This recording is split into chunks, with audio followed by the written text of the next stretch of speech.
I'm good? Okay. Hi again, ladies. I have a pretty loud voice, so hopefully you guys can all hear me. So I am not a mindset coach, and I'm not an expert on mindset, but I was successful, very successful this past year in changing my own mind a lot. And so I wanted to share with you guys some tips. So first of all, what is mindset? Because that word gets thrown around a lot. Mindset is the established set of attitudes held by someone. And when I read that, I was struck by two things. One, the definition refers to a set of attitudes. So you don't just have one mindset about life, and that's it. You have a collection of different mindsets that you have about different things, about your business, about your home life, about your body, about your social life, all of that stuff. That's a collection of things. It's not just one. And two, the attitudes are established and held, so they're not fleeting. They're not easily let go of. It's not a motivation minute and that's it. Your mindset is established over time. And I really like that definition because what it means is that mindset has nothing to do with luck. It has nothing to do with willpower or tenacity or any of those big traits that those seemingly super successful people seem to have that in our bad moments we don't think we have.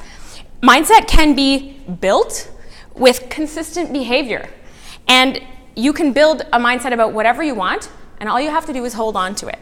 And I really like that because it seems reachable.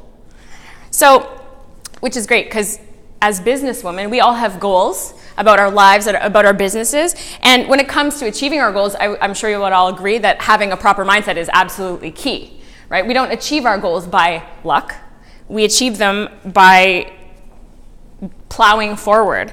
And having your mind in the right place makes a huge difference between success and failure, and also between having satisfaction in life and not having it.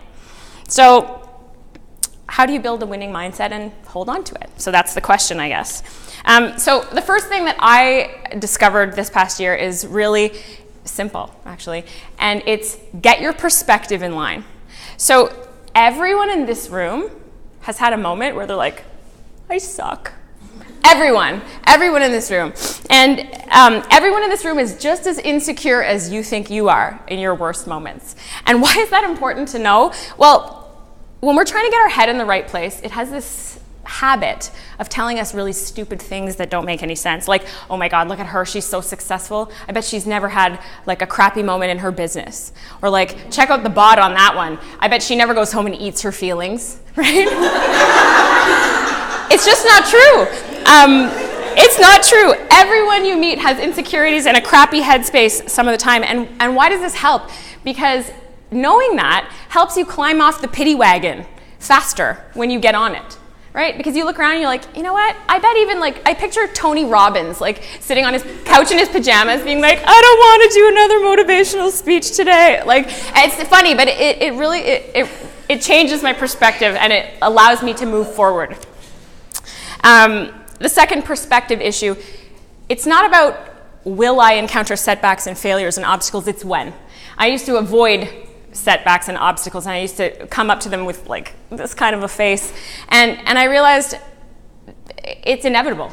If your perspective is that I will encounter obstacles, I will encounter setbacks, and I will encounter failure, you're much more prepared to handle it. So remember that time when you came to your first networking breakfast and you were petrified and you were sweating like crazy, and then you went and handed out business cards anyway and you got more comfortable? That's a win. You get to put that in your pocket for the next time. And remember when you hired that horrible assistant and they almost bankrupted your business? You moved forward from that. That's a win. You put that in your pocket. It sometimes doesn't feel like a win at the time. But my favorite is, when you show up at the gym and you're like, I'm going to work out. And then you get there and you look around and you're like, nope. And then you leave again and you have a cupcake for lunch. It's okay because you get back in there the next week and that is a win. And you put that in your pocket for the next time. So it's not about if the setbacks occur. It's about when. And the sooner you can get your perspective around that, the more easily you can get over those obstacles. And then you have this win that you can look back on. So it's really important to keep our perspective sharp because if we let our perspective slip, we risk talking ourselves out of our goals. And I know we've all been there too, right? So speaking of talking to yourself, second thing, knowing what to tell yourself when your motivation wanes. So I don't know about you guys, but I am motivated about 10% of the time. That's it.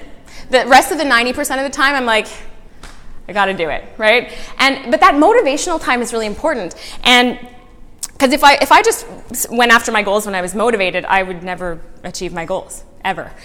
So you have to know what to tell yourself when you're not motivated.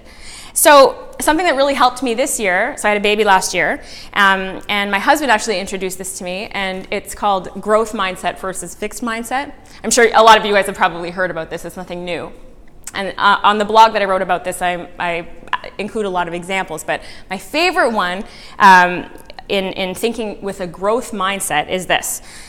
So I had a baby, gained a lot of weight, was trying to lose the weight, and the whole time I was like, this is too hard, right? In that whiny kind of a voice. And again, it was my husband that introduced me to this, so I'm sure that was not, it was a bit of a hint, like, get out of your own way. So instead of saying this is too hard, which is a fixed mindset thing, because this is too hard means I can't, right? I say, this is hard. This might take some time, which completely takes my mind from one place of can't and puts it into another place of can. So, and it's small things, like small words, but it makes a huge difference. Another big one that I use is I ask myself a question. So I say, are you setting yourself up for success right now? So another simple one, I'm going to Costco, which I do on a regular basis. I haven't eaten lunch yet. I'm a little bit hungry. What am I going to do at Costco if I get there? I'm going to try to have willpower, but I'm going to eat all of the things, right? And then I'm going to feel gross, and that's not setting myself up for success. So I ask myself that question. Am I setting myself up for success here? The answer is no. So I eat lunch first. Little win. Put it in my pocket, right? Should I bring my laptop into the main office where everyone is and try and write my blog?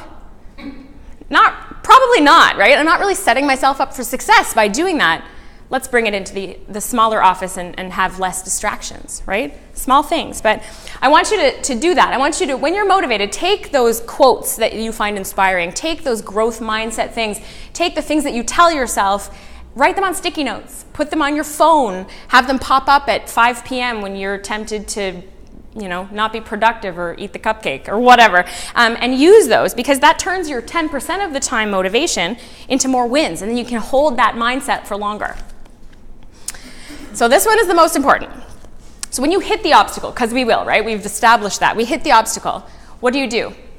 How do you move on? You remove emotion. So this is probably the hardest one, because our why, our goal-setting mindset, is about emotion, right? Love, passion, anger, sadness, experiences that we've had. But our obstacles often show up in the form of demotivation, criticism, or judgment. And when that happens, it's easy to let emotion take us off the path. So someone on Facebook makes a passive-aggressive comment, or you hear no too many times in a row or whatever. It can make our brain go, oh, I'm never going to succeed. Maybe I shouldn't be doing this, or maybe I'm not a good decision maker.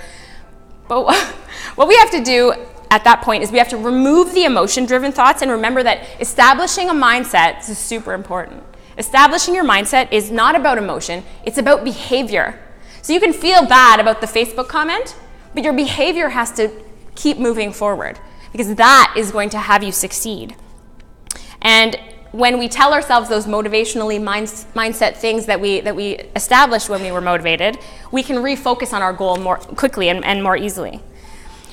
So the very last thing that I have to say about mindset is we have to keep trying, because persistence in behavior is key.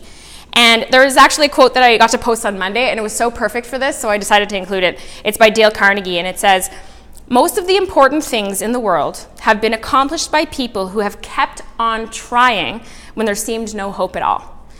So mindset is not a fleeting thought during a motivated moment. Remember, it is that established set of attitudes that we cultivate over time with persistent behavior, and it leads to the wins in our pocket, and they drive us to our goals. Thank you.